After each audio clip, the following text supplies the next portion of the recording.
Hello viewers, this is Dr Felicia of Social Conscience. Today I'm going to talk about celibacy oath in Roman Catholic Church.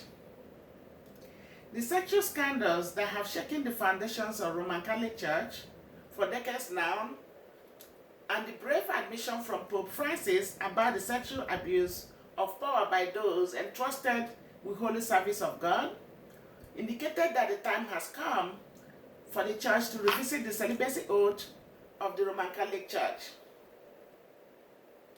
The reluctance of many people in speaking up against sexual misconduct in the Church is born out of hypocrisy in Christian religion.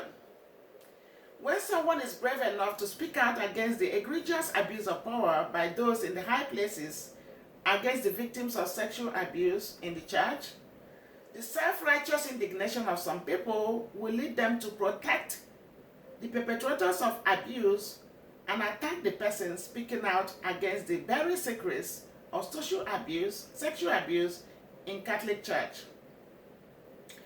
As a person who advocates for justice for women all over the world, and one who is for women empowerment, I have decided to join other voices to see whether something could be done to change the celibacy oath, preventing the Roman Catholic Reverend priest from getting married and having children.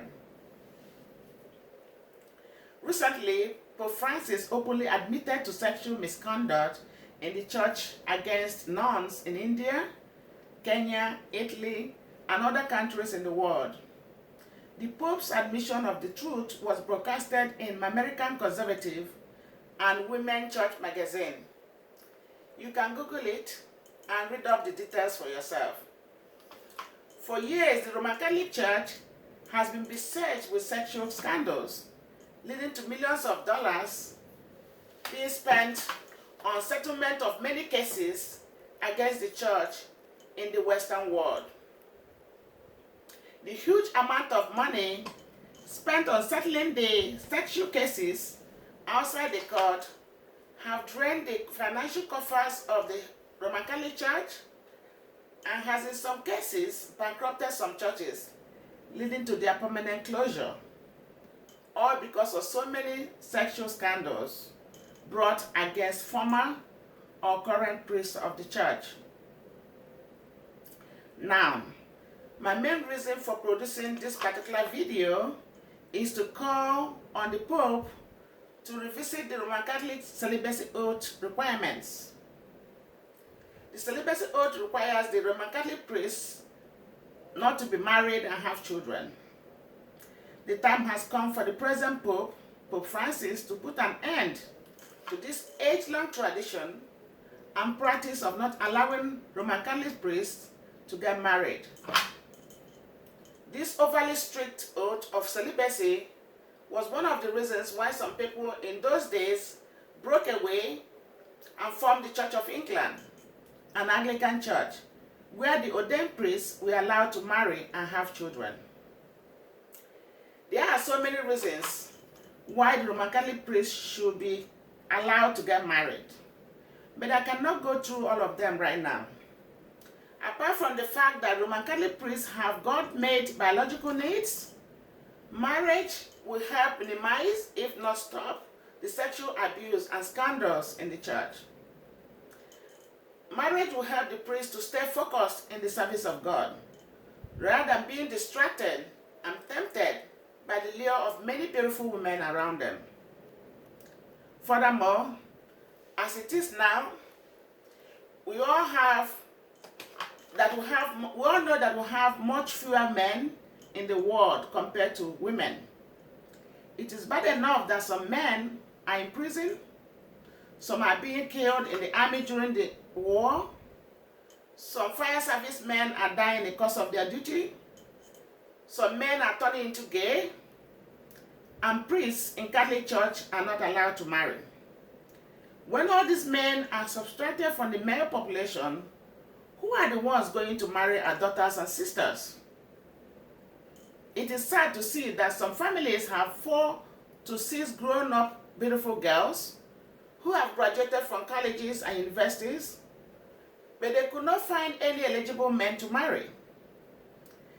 The laws against polygamy, especially in Western world, is also making it difficult for the wealthy men to marry as many wives as they can financially handle, which will help to reduce the number of wandering women looking for a husband. I know that some of my fellow women may not agree with me on this. So I am appealing to Pope Francis to end this age-long tradition and oath of celibacy and non-marriage of Catholic priests, and give them at least the option of marrying and having family like the Anglican churches, Pentecostal churches, Baptist churches, and so on. Some people from Roman Catholic Church whom I interviewed suggested that the Roman Catholic Church need to have a two-tier system of priesthood. The first tier will be for those priests ordained to perform all services that a priest can perform, except breaking bread and giving the Eucharist. Those ones should be allowed to marry if they so desire.